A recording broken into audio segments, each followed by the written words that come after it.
In the same way, काजल कितने लोगों ने लगाया है बचपन में? काजल माँ लगाती थी बचपन में, या शादी के अवसर पर भी लोग लगाते हैं लड़का। पता है वो काजल क्यों लगाते थे? किसी को पता है काजल क्यों लगाते हैं? किसी के आई का प्यूरिफिकेशन होता है कि किसी की नजर ना लगे। हमारी माँ दादी नानी ये करके लगाती थी। हाँ? उसके पीछे विज्ञान क्या था? नजर ना लगे और कोरोना वायरस आ जाए, अटैक कर जाए तो वो भी ना वायरस बैक्टीरिया है। तो कोरोना वायरस 80 नैनोमीटर का पार्टिकल, वो दिखा तो नहीं किसी को, कितने की जीवन ले ली।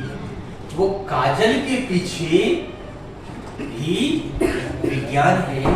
इस काजल भी nano structure carbon nano tube की मैं दिखाता हूँ, और इसके अंदर एंटी माइक्रोबियल एंटी फंगल का, और वो एंटी माइक्रोबियल एंटी फंगल से किसी तरह के वायरस बैक्टीरिया का अटैक होता है। दूसरी बात, उसकी ऑप्टिकल प्रॉपर्टी ऐसा होता है कि शाइनिंग भी करता है, तो देखने में शाइनिंग भी लगता है। ऑल कॉस्मेटिक्स जो हम लोग यूज करते हैं, ऑल कॉस्मेटिक्स आर नॉट, बस there is question with that, is there scientific evidence? Scientific evidence है उसका तो है सर, स्पेशली ब्यूटी इंडस्ट्री में it is backed by scientific industry, scientific proof. उसके बिना अगर हम common man also will not correct, ऐसा नहीं है। Sir most of them are sir, हाँ, उस ब्यूटी इंडस्ट्री में है। अगर ब्यूटी में 10 तरह की इंडस्ट्री को यूज कर रहे हैं, तो scientific evidence generally in terms of nano technology, ये बहुत सारे केसेस हम लोग के पास आ रहे हैं, हम लोग पास आ रहे हैं, इसके रिपोर्ट को आप बताएं। अब हम लोग डिस्क्लोज करना शुरू करेंगे तो कल मीडिया मेरे पीछे लग जाएगा, है ना, हमें तंग करना शुरू कर देगा, ठीक है ना। तो अगर किसी का साइंटिफिकली एविडेंस है तो अच्छी बात है, अच्छी बात है। तो सब तरह के क्रीम को फेस पर नहीं लगाना चाहिए, क्योंकि properties of A materials depends upon the size, crystalline size. वो टॉक्सिसिटी भी स्किन पर जनरेट कर सकता है। तो किस साइज के मटेरियल्स को यूज करने से टॉक्सिसिटी कम होती है, वो हम लोग करके देख सकते हैं, बिना एविडेंस के नहीं देख सकते। तो नैनो टेक्नोलॉजी आज ये लास्ट 10 ईयर में उभर रहा है ना।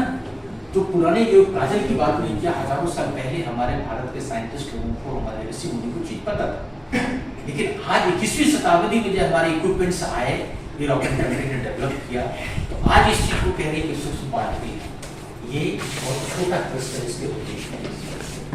तो क्या अब एक प्रश्न है, क्या एविडेंस बेस्ड काजल को हम एक अलग से मार्केट में ला सकते हैं? जैसे अभी मैं एक आयुर्वेदिक कंपनी का नाम नहीं बोलूंगा, बहुत काजल की पब्लिक में बोलना ठीक नहीं है, बहुत काजल लिखते हैं। हमने उसका साइज मेजर किया, उसके साइज और उसकी टॉक्सिसिटी भी मेजर किया, तो मुझे लगा टॉक्सिक है। 4-5 कंपनी का मैं लाया, उसमें कंपनी ऐसे बहुत कम टॉक्सिसिटी है। तो हम एक ऐसा काजल का निर्माण करें जो स्पेसिफिक क्रिस्टल स्ट्रक्चर को, टॉक्सिसिटी नेग्लिजिबल हो, तो एक हम उसको कॉमर्शियलाइजेशन तौर पे ला सकते हैं।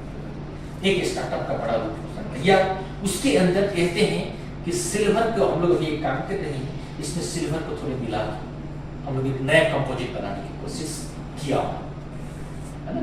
बट हम लोग रिसर्च करके ही दे सकते हैं, हम लोग उसकी टेक्नोलॉजी डेवलप करके दे सकते हैं, लेकिन ये जो कॉमर्शियलाइजेशन की बात होती है, वहाँ हम लोग का ना काम है, ना ही शोभा देता है।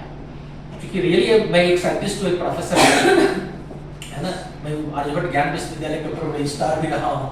हम लोगों को होता है ज्ञान को फैलाओ, है ना।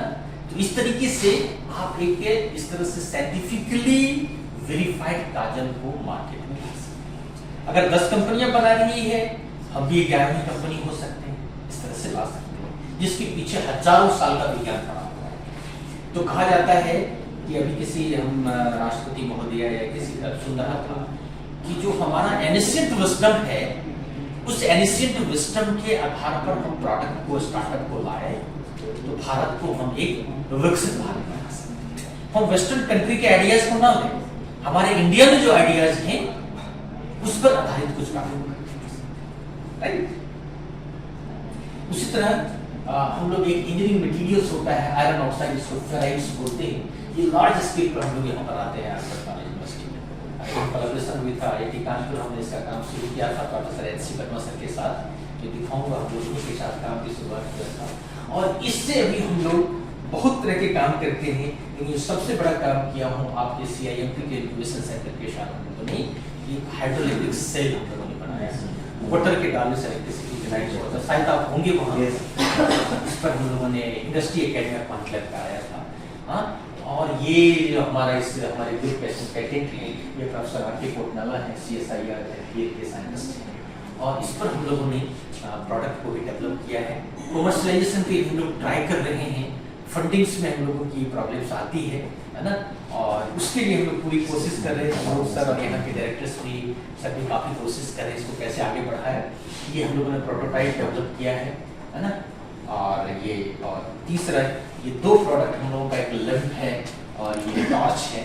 इस तरह के काफ़ी सारे प्रोडक्ट को हम लोग रेडी करके रेडी, बट स्टार्टअप्स रिक्वायरमेंट है हमारी, इसको कैसे लाएं, तो पूरे देश में या किसी समाज में लाने के लिए बहुत मेहनत करनी पड़ती है। कहने का होता है तुरंत आइडिया जाए कन्वर्ट हो जाए, we are trying to establish start direction में हम लोग कर रहे हैं। और generally iron oxide based electronics material, जिससे ये सारी करते हैं।